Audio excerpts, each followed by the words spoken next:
a la vez es una manera muy modesta de expresar también nuestra admiración por esta institución. Yo admiro en particular a un gran cineasta americano, documentalista, que hace documentales. Es un señor ya bastante mayor, debe tener actualmente como 80, 85 años, y que considero como uno de los mayores documentalistas de la historia cinematográfica. Se llama Fred Wiseman, y él consagró un documental a esta institución. Es un documentalista que solo hace documentales sobre las instituciones, ¿verdad? Una biblioteca, un hospital, un cuerpo de ballet, una municipalidad, etc.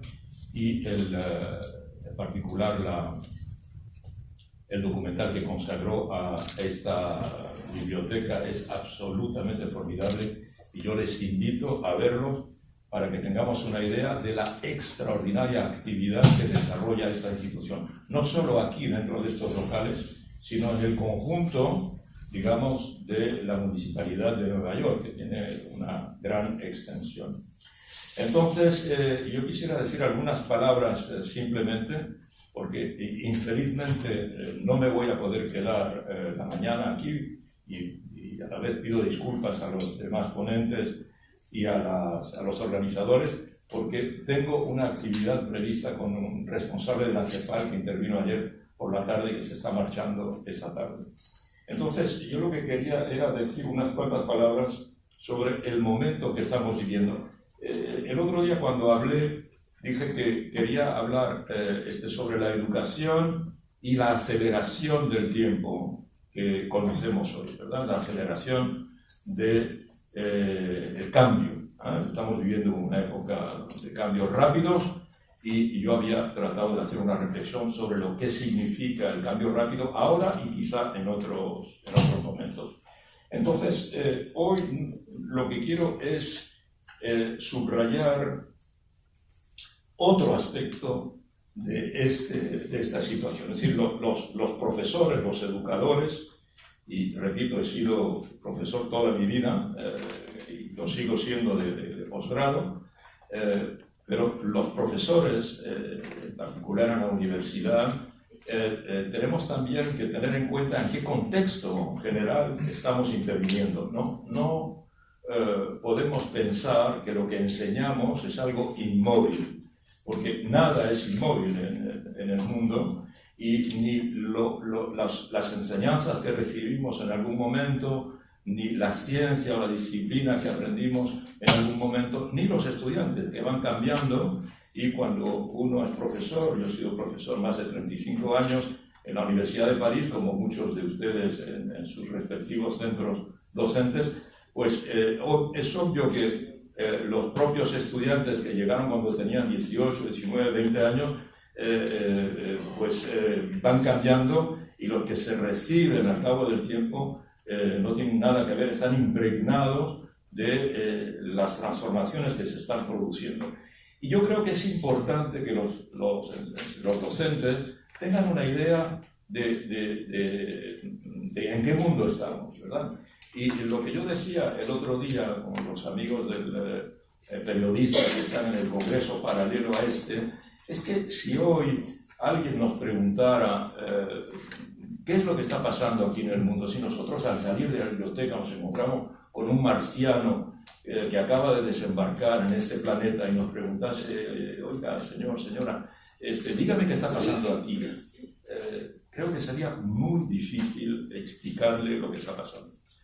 Quizá en otras épocas, pienso en particular en la época que se terminó hace 40 años con la Guerra Fría, podíamos decir, pues mire, en realidad en este planeta hay dos superpotencias. Estas dos superpotencias han constituido cada una de ellas un área de dominación, y están rivalizando, están haciendo una especie de pulso entre ellas para imponer su propia manera de ver el mundo, su propia manera de gobernar, su propia ideología, como se dice, su propio sistema de valores. Esta rivalidad, aunque tampoco era tan fácil, porque había, además de los dos primeros mundos, el mundo, digamos, desarrollado capitalista y el mundo en desarrollo socialista, pero también había lo que se llamó el tercer mundo, ¿verdad? O sea que no era tan elemental, pero era mucho más fácil de explicar. Hoy en día es un desafío intelectual el poder explicar, digamos en síntesis, en algunas palabras evidentemente, cuál es la característica del mundo. Muy difícil de explicar. Nosotros lo que sí observamos es que se están produciendo una serie de transformaciones, de cambios, de traumatismos, y que una serie de certidumbres que teníamos o que hemos podido tener se tambalean y ya no son operatorias, ya no son operacionales.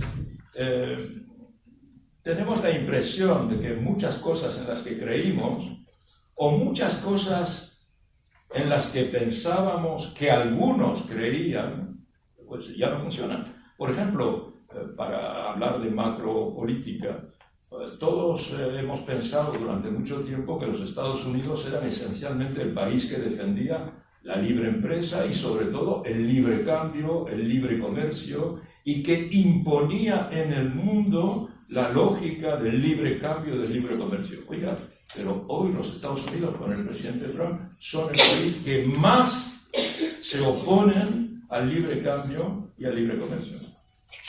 Entonces, digamos, ¿quién es el enemigo del libre cambio? Hasta ahora el enemigo del libre cambio eran aquellos que criticaban directamente al capitalismo, pero ahora es el presidente de Estados Unidos el que pone aranceles, el que cierra fronteras, el que no respeta los acuerdos internacionales de tipo comercial o de tipo económico, el que quiere volver a establecer barreras arancelarias.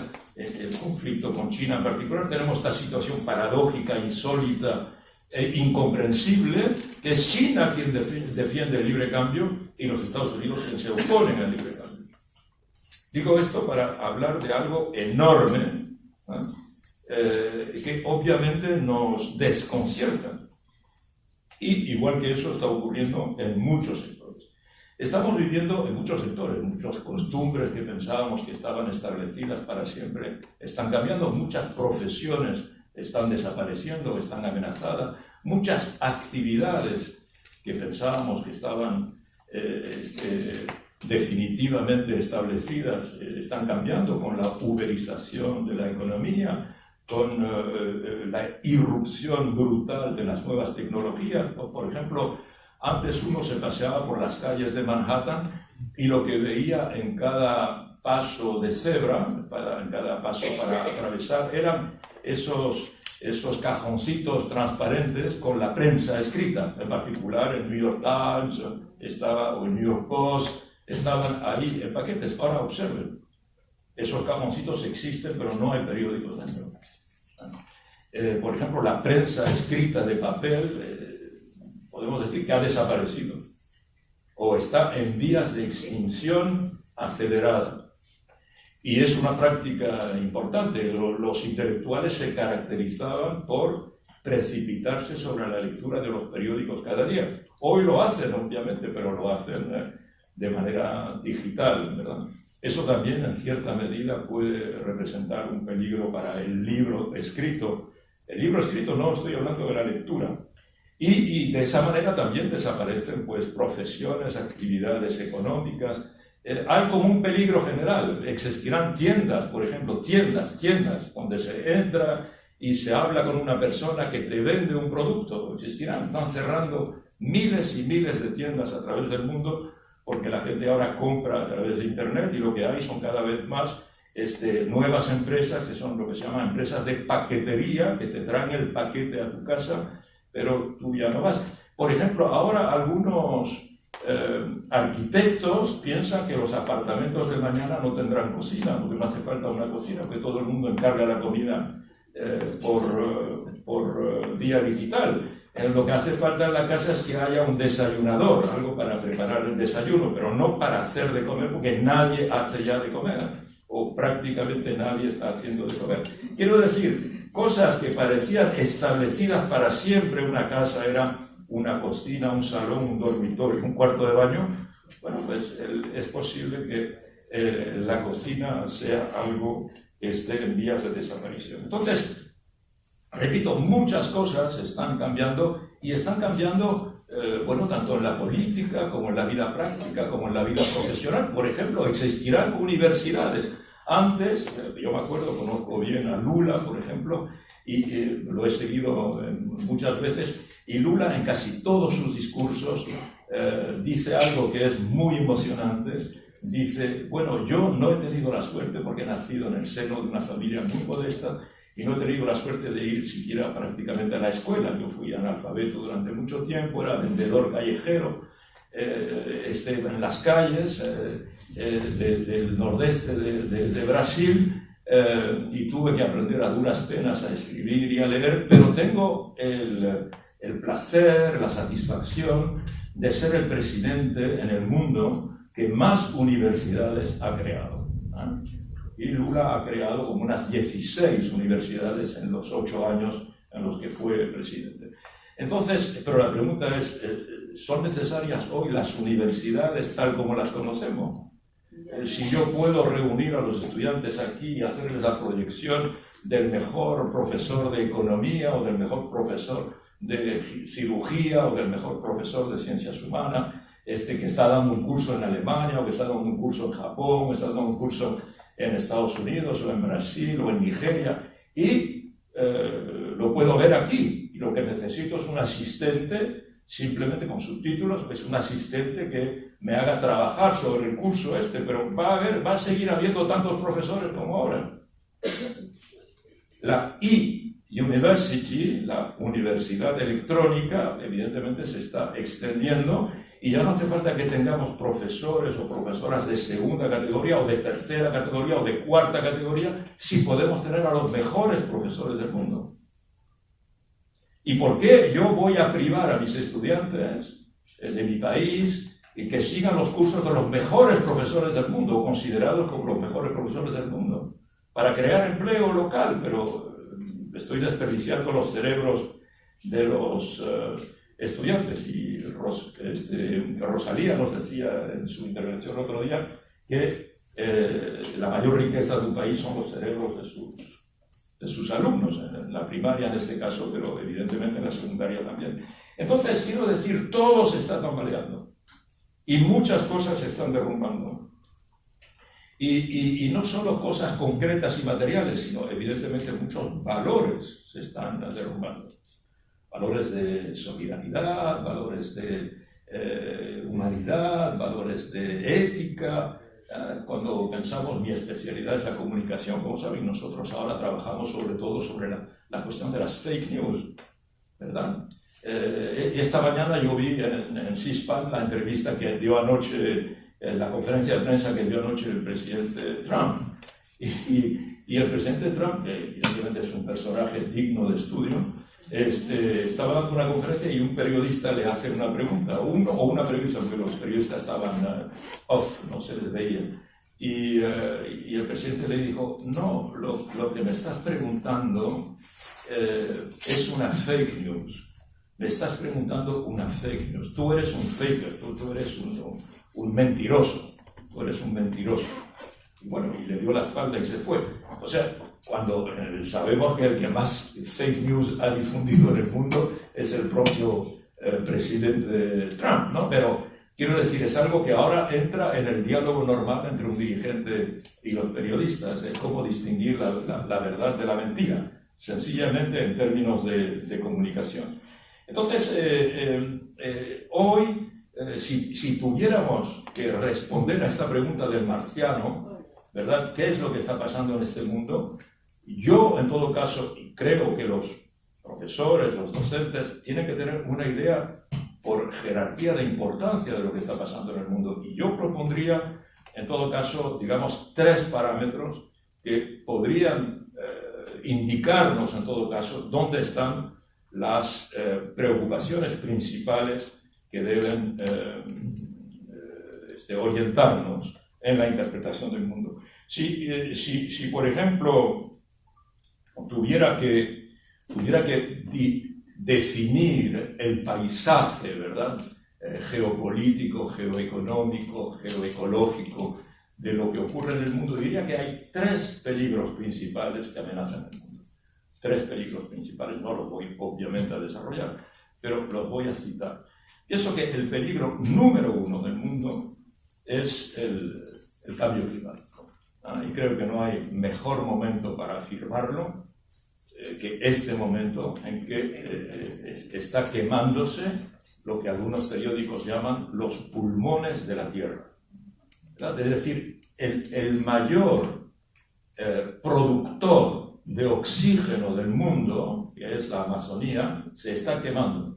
El propio Bolsonaro, un presidente irresponsable, que tiene habrá que indagar y no hay que acusarlo precipitadamente, pero no cabe duda que su política de desprecio hacia la protección de la Amazonía, su política de permitir la explotación de la Amazonía a todo un grupo de aventureros y querer cerrarle la puerta tanto a las organizaciones de protección de la naturaleza, las ONG, como a las asociaciones o los grupos indígenas que protegen la naturaleza, tiene una responsabilidad en este incendio. Y el propio Bolsonaro dijo ayer que él no puede combatir un incendio que tiene la dimensión del continente europeo. No estamos hablando del incendio de 4 árboles. No estamos hablando de un incendio en Grecia, en Portugal, en España, etcétera, donde también son peligrosísimos y destructores, como el que acaba de ocurrir en Canarias. Un ecosistema extremadamente frágil en Canarias. Es un territorio muy volcánico. Estamos hablando de un incendio con las dimensiones de Europa, que obviamente nadie puede combatir ya, y que está llegando a los países vecinos. Ecuador, Bolivia están movilizando todo su sistema de lucha contra incendios para protegerse contra el incendio que ya ha penetrado dentro de sus fronteras. Entonces, evidentemente el cambio climático, si la especie humana está en peligro, hoy día no está en peligro digamos, como lo estuvo en la Guerra Fría con la guerra nuclear. Aunque existe aún el peligro nuclear, obviamente. Por ejemplo, en estos últimos días ha habido un accidente en el norte de Rusia que desconocemos muy bien porque no hay información y tememos que sea un accidente también de origen nuclear, con una serie de muertos. Y todos pensamos en lo que ocurrió en Chernobyl. Y no sé si han visto recientemente la serie de Netflix sobre Chernobyl, y si no lo han visto, precipítense, porque es una serie absolutamente excepcional sobre tanto lo que constituyó el accidente nuclear de Chernobyl, como las condiciones políticas, científicas que rodearon a ese acontecimiento. Y recordemos que hace muy poco hubo el accidente nuclear de Fukushima, en Japón. Y Fukushima, una vez más, nos enseñó algo muy importante, y lo repito aquí para que cada uno lo tenga en la mente: un accidente nuclear nunca es local. No hay accidentes nucleares locales. Puede ocurrir en Japón, puede ocurrir en Rusia, puede ocurrir en Estados Unidos. Hubo aquí uno en Estados Unidos, en Three Mile Island, en los años 70. Puede ocurrir en cualquier lugar, pero donde ocurre es en el planeta Tierra. Porque la consecuencia de Fukushima es para los 7.000 millones de habitantes del planeta. O sea que, evidentemente, y eso no ha desaparecido, pero hoy lo que amenaza al mundo es el cambio climático, que, como ven, está haciendo derretir las nieves del Ártico. Si el señor Trump se interesa de repente por querer comprar Groenlandia, es que él mismo, que niega el cambio climático, él que es un negacionista, sabe muy bien que Groenlandia, si pierde el hielo, quizás sea un territorio que hay que explotar. Hasta ahora no se podía explotar, porque había miles de metros de hielo. Pero si desaparece el hielo, sí se va a poder explotar la minería, el petróleo, en fin, una concepción un poco explotadora. Ese es el primer peligro. La segunda amenaza, digamos, para el equilibrio mundial, el segundo fenómeno que marca, que caracteriza lo que está pasando en el mundo, son los desplazamientos masivos de poblaciones. Nunca en la historia, ni siquiera en las épocas bíblicas, se han visto desplazamientos de personas tan masivos y tan permanentes como actualmente. Ha habido, evidentemente, fenómenos de guerras, etc., pero hoy la gente se mueve por 1000 razones, por las guerras, por el clima, porque está la desertificación. Cambio climático es la desertificación, es el aumento de la temperatura, es la desaparición del agua potable, es la sequía de los ríos, la sequía de los acuíferos, la desaparición de los glaciares, están desapareciendo en los Andes en particular. Pero también es un movimiento porque la gente no puede soportar un sistema político que, aunque sea democrático de apariencia, tiene una violencia social extremadamente importante, delincuencia, inseguridad jurídica, inseguridad social de todo tipo, no hay retiro, no hay jubilación, no hay garantía de que los hijos puedan ir a la escuela, etc. 1000 razones. Porque globalmente en el mundo de hoy no hay guerras. El mundo de hoy está pacificado, como nunca estuvo tan pacificado. Miren, en toda América no hay una sola guerra, pero hay miles y miles de muertos cada día por la delincuencia, por el narcotráfico, por la inseguridad generalizada. Pero no hay guerra. La última, la de Colombia, afortunadamente se terminó. En América Central se hizo la paz. Y es lo mismo en África, contrariamente a lo que creemos. Y en Oriente Próximo, que es el foco perturbador del mundo, ya no hay guerras abiertas. Tenemos un minuto. Tenemos un minuto, con un minuto termino. Y quiero decir, el tercer aspecto que nos perturba muchísimo es lo que yo llamo los efectos incontrolados de las nuevas tecnologías. Cada uno de nosotros, cada una de nosotros vivimos los efectos incontrolados de las nuevas tecnologías. Tenemos en el bolsillo un teléfono, a propósito, bueno, lo tienes. Tenemos en el teléfono un bolsillo, pero no sabemos cómo funciona. Un teléfono que evidentemente le llamamos teléfono, pero que no es un teléfono, es una supercomputadora, ¿verdad? En la época, ahora se está celebrando, conmemorando los 40 años en que se envió a la Luna un cosmonauta. En la época en que se envió un cosmonauta, Armstrong, a la Luna, las computadoras que utilizaban los ingenieros no tenían la capacidad de cálculo que tiene el teléfono que tenemos en el bolsillo nosotros. No tenemos ni idea de las capacidades de lo que tenemos en el bolsillo. Y eso está completamente cambiando nuestra vida en términos de vigilancia en particular. Podríamos citar 1000 casos de cómo estamos vigilados, cómo estamos determinados, etc. Entonces, esos tres elementos del cambio climático, los movimientos masivos de poblaciones que están evidentemente cambiando los equilibrios políticos del mundo, desarrollando el retorno de la derecha y de la extrema derecha en Europa, y los cambios tecnológicos que nos perturban y que perturban el equilibrio profesional, social y hasta político. Esas son las tres características, en mi opinión, principales del mundo de hoy. Y los cambios que estos tres elementos están produciendo, aún no tenemos idea de lo que van a causar. Muchas gracias.